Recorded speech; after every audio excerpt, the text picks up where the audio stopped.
No one is a number. No one is just a seat to us. What they are is they are a person who is going, and they may be making 12 stops, but they are making an impact in 12 different communities. To all the transportation professionals who are listening, from the bottom of my heart, thank you for making this happen every year. Welcome to Drive, the podcast for truck drivers who are looking to enhance their lives both on and off the road, and for carriers looking for that perfect fit trucker. I'm Zac Ells. And I'm Chelsea Faulkner. And we're here to bring you conversations that will help keep you moving forward in every area of your life. Whether you're a seasoned trucker or just starting out in the industry, this is a show for you. Hey guys, Chelsea here, and I'm so excited to bring you a special episode that I'm sure that you're going to enjoy. Today, I had the opportunity to chat with Courtney George with Wreaths Across America, a not-for-profit organization whose mission is to support and honor those veterans who we've lost both domestically and internationally, with wreaths around the holidays. Partnering with so many in the transportation industry, Wreaths Across America does nothing short of make magic happen this time of year, and I cannot wait for you to hear more about their cause. Let's listen in. So talk to me a little bit, Courtney, about how Wreaths Across America got started. Where did the whole idea come from? Well, we have to give our credit to Morrill Worcester, our and the Worcester family. So Morrill Worcester was a wreath maker. He's from Maine. One year he had about 5,000 extra wreaths that he had made and worked with one of their Congress people in Maine, because you can't just magically show up at Arlington National Cemetery and show up with a tractor trailer and lay 5,000 wreaths. And the family did that starting in 1992 for many, many years. And then about 2007 is when that really iconic picture took off. So it's the picture of Arlington National Cemetery with wreaths placed in the snow. And that picture got a lot of people to think, and the chairman of our board, Wayne Hansen, told me a great story about how he was placing the final wreath one year, and the guy next to him said, "What about my son?" Because they had run out of wreaths at that point. And that really was the push for us to get started as a nonprofit. You know, our goal as a nonprofit is to make sure that every veteran, whether it's domestic or abroad, is remembered each year. So last year we laid a little over 3 million wreaths. I am crossing some fingers that will be about 3.2 million wreaths this year. We're growing each year. So the trucking industry is really what allows us to be able to do that. You know, by donating their time, their services, they really come up and help. Whether it's loading, we have people who take vacation and come up and help and take paperwork back and forth, make sure bills of ladings are taken care of. All of these professional people within the transportation industry truly make this happen. And so we're indebted to the transportation community forever for what they do, how they support us. Even when they're taking my call 2 days before and I'm going, I think I'm out of all the tools in my toolkit. Tell me if I've got another way to get this delivered. Because sometimes trucks break down, there is weather, you're trying to make everyone happy. And so I have to give it up to this transportation industry, this community, because they will do anything in their power to make it happen. And you said that you guys are doing both domestic and abroad. Are you guys in all 50 states as of now? We are in all 50 states. We also do Guam, Puerto Rico, Guantanamo Bay, the U.S. Virgin Islands. Right before COVID, we had started overseas and had done Normandy, Luxembourg, and Belgium. We hope to get back to that point. COVID put a little bit of a wrench in that, but our goal is all 50 states. We have so many amazing partners with Crowley, with Matson, who help get these on a ship and get them to the different islands. Alaska obviously goes by ship instead of trucking it through Canada. So we have, from trucking partners and shipping partners, it takes so many people and there are so many moving parts to make this all just everything tick perfectly. Absolutely. And it seems to me, I know I've only been in the industry myself for about 5 years now, But I don't know that I've ever worked in another industry where it becomes so inclusive from the time that you walk in. I know before I hit record, you and I were talking about how some of the friendships are developed within this relationship, and it really starts to grow more into family. And it sounds like that's happened for you guys as well. Very much so. It is for me something that's very important. Having that close, tight-knit relationships, that's what makes these wreaths get delivered on time. That's what happens. That's how families heal, because by being able to place a wreath on their loved one's headstone, that truly is a way for helping families heal. And it's said, if you look at truck drivers, about 1 in 4 truck drivers is a veteran. And so for them, this is continuing their way to serve. And I think that that's something that's really important to them, because you never fully get out of that military mentality. They teach you so many great lessons that you can't learn anywhere else. And so for them, it's just a mission. They're completing a mission. They're getting each step. We're getting closer to completing the mission. And how many of these guys, and I've seen a insurgence of female drivers coming up, which I love. We actually put in a female bathroom, so they had their own shower. That's one thing. You and I both talked about attending Women in Trucking's conference, and that's one thing that I think we all took away, is making sure that we're doing a good job as companies or as stewards of this industry to make sure that we're upholding and enjoying that. And so that's one thing that for Wreaths Across America was very important, that we made sure that everyone had what they needed. And so friendships just bloom. That's one of the best parts of what we do. I have retired drivers who volunteer and work on the trucking team, and bless them. I'm from the South, right? So you and I were talking about that a little bit earlier. And so when I go up to Maine and then the weather starts to happen, and I have to send a text and be like, can someone send the Polar Express to come pick me up? I can only imagine. Because I have no idea how to drive in this. No idea. And so these people that volunteer their time and come up and that are so kind. And, this year, with it being so close to Thanksgiving, there are a lot of us that are going to be spending Thanksgiving together. And this is a first for many people who are going to be away from their families. And so I said, we're just starting a new tradition. We're all a family, and I look at us as family, and we're going to have Thanksgiving together. And I was like, I will attempt to cook. We will find out how this goes. So, the vegetables, I can promise, will be edible. So we probably need to have something on standby for the rest of the meal. Is that what I'm hearing? I'm not going to lie. We'll probably have some TV dinners shoved in the freezer, but we're going to do it. We're committed to doing it. And it's great. I mean, I look at these people as family. Like when we go to Maine, we all live in a house together. And that is truly what they are. One of them was coming down through North Carolina, where my parents live, and spent the night at my parents' house, was on the way to visit their son in Florida. So that's the family, that's the relationships that you get from this industry that you don't get in other industries. Absolutely. And I know you said earlier that you're looking to bridge from that 3 million to the 3.2 million this year. What's the barrier that you're currently looking at, or what's going to make that difference? So there are a couple key factors. Always, it's going to be fundraising, how many wreaths are donated. 2, how many new locations sign up. I know that we're going to be at 4,500 this year, but we've still got several months. So that surge could happen even more, and people can fundraise even more going up to Wreath Day. And then the third factor is the trucking industry helping me get it delivered. We've added about 100 new loads this year. Last year was 75, not including intermodal. So with intermodal, close to about 100. This year's 100, not including new intermodal.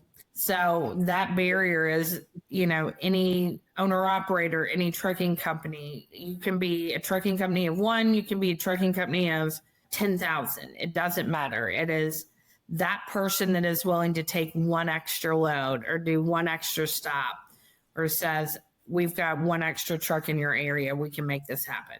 That part is what's outstanding. Absolutely. And as far as your fundraising goes, where is it that people can go in order to donate and help with those efforts? Absolutely. So the easiest way to just make a donation is to go to www.wreathsacrossamerica.org. From there, you can click on donate, and it's really very easy. And I know, Courtney, I know I've heard from Sherry, I know I've heard from Sean, who are friends of mine within the industry, that you've been out and about in some different areas. Where else can people see you out and about within the industry? Well, we've got a lot going on next week, and I'm going to be out in Phoenix for Driver Appreciation Week. So I'll be on site with Swift for 3 days, as well as a couple other companies while I'm out there. I will definitely be at the California Truck Show. I will be the NMFTA show that's going to be in DC, as well as Women in Trucking. I am around. I am easy to be seen. You can even find me at the Broker Carrier Summit. I am out there. I want to talk to anyone who wants to, that's remotely interested in Wreaths, whether it's just from finding out more information, wanting to make a donation, donating your services. There is a way that everyone can participate. Absolutely. And as far as your time with the organization goes, what would you say is one of the most memorable stories or one of the things that sticks out to you most of your time?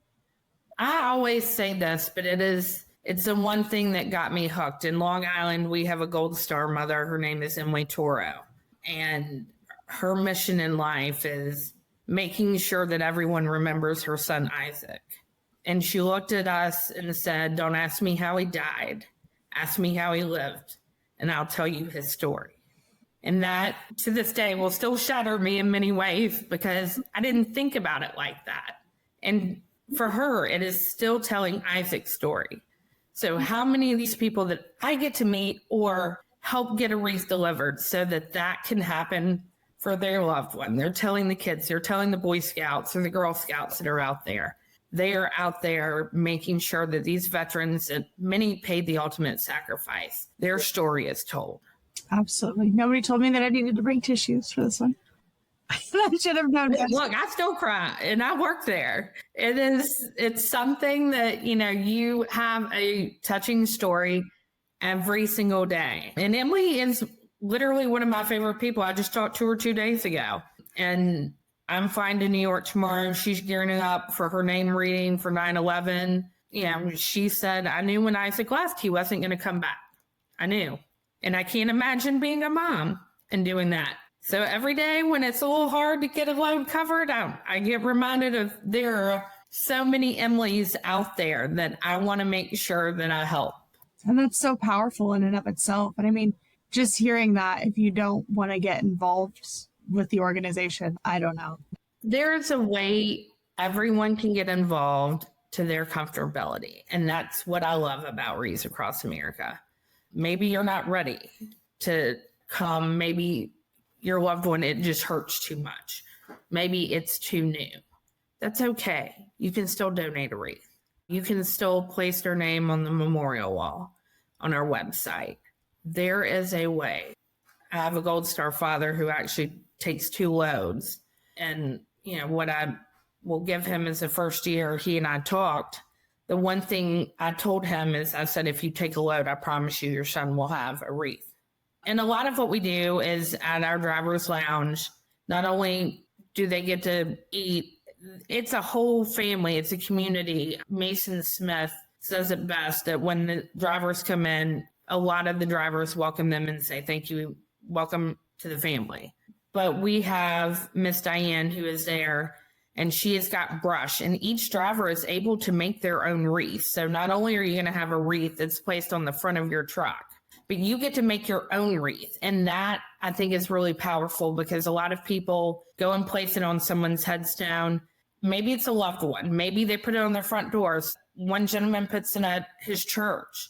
There are so many different options, but they got to make a wreath, one just like at Wreaths Across America, one while they're there, and they get to take that out into their community. And for a lot of people, that means a lot. They got to, just do that. And it's one more thing that makes them feel special. From my side, their experience when they come to any of our cross docks or they come to, Maine is the most important thing to me, is how someone is treated, how they feel loved. I want them to have that same level of treatment that I felt when I came and when I got involved. And I got involved when I was still with a carrier and I'm working with them. So being able to take that and just pass that on to one more person to make their day.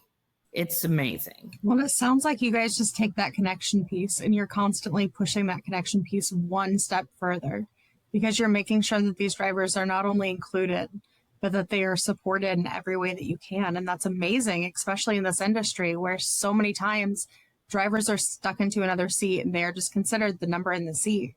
And instead, you guys are pulling them in and making them a part of the family, making them welcome and including them in the process of everything that you guys are doing. Absolutely. No one is a number. No one is just a seat to us. What they are is they are a person who is going, and they may be making 12 stops, but they are making an impact in 12 different communities.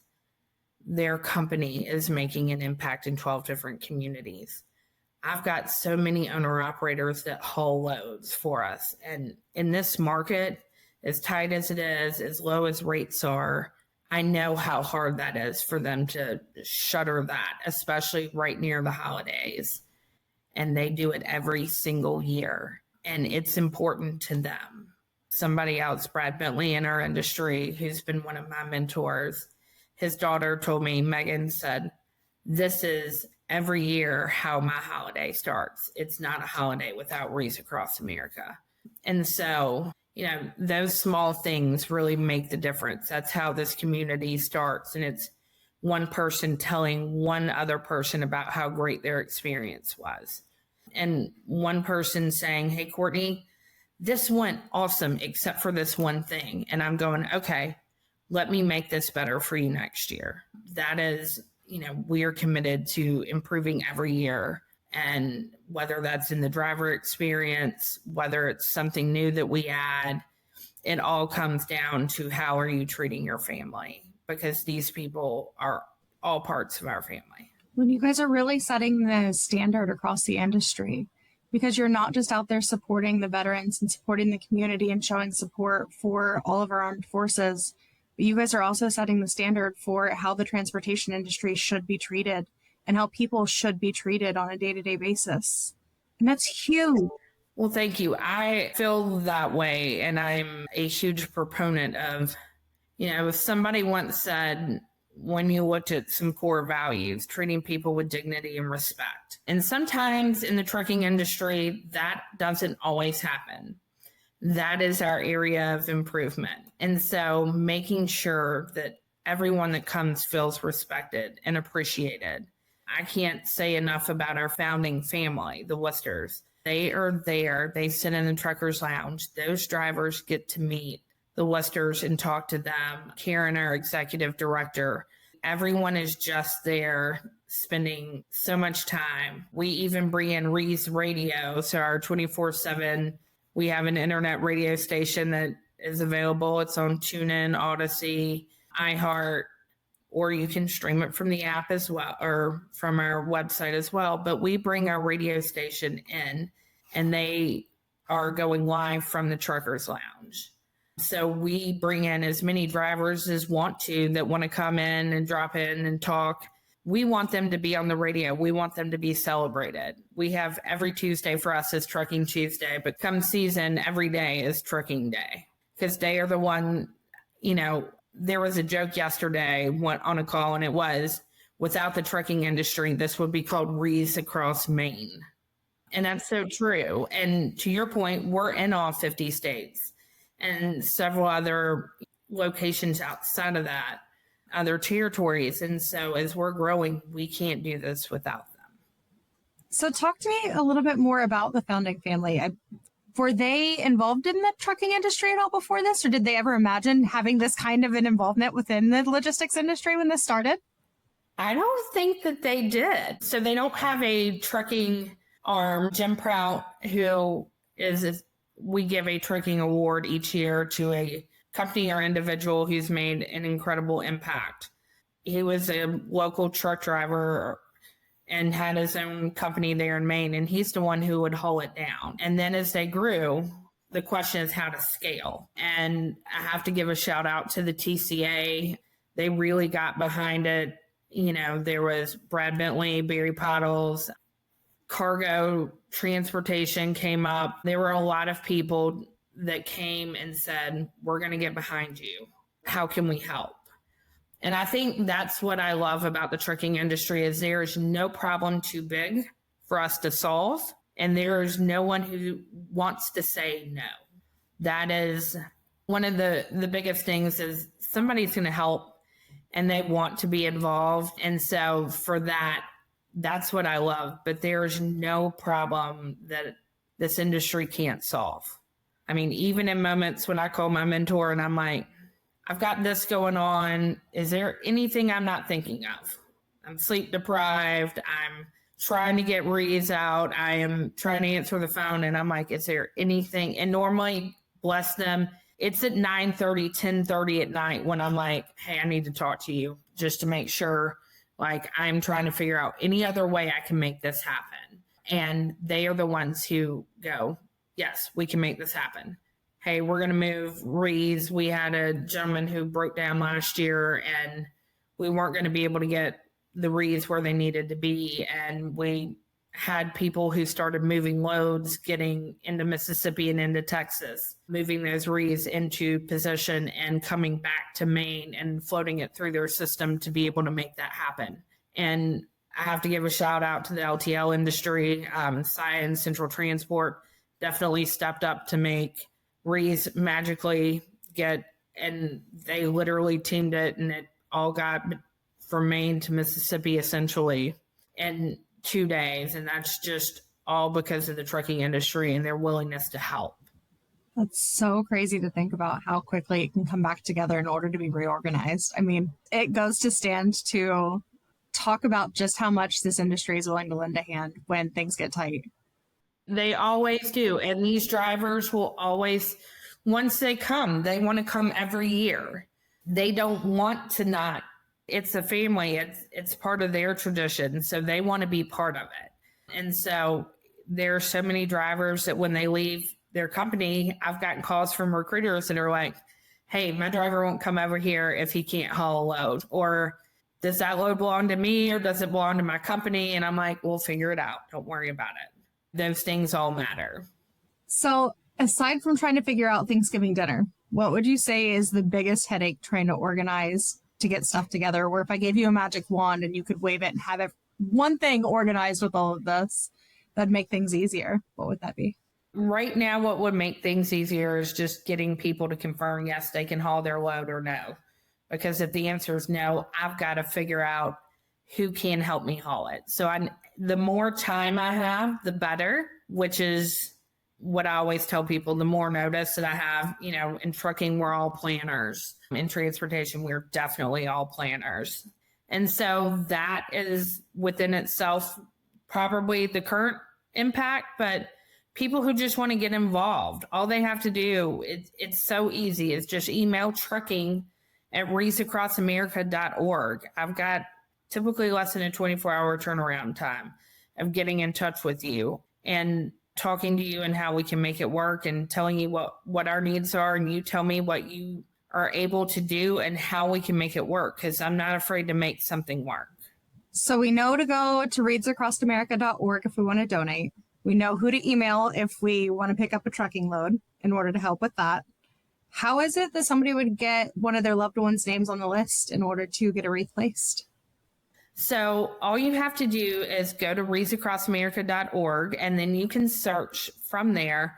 You've got to know the name of the cemetery or at least a town that they're interred in.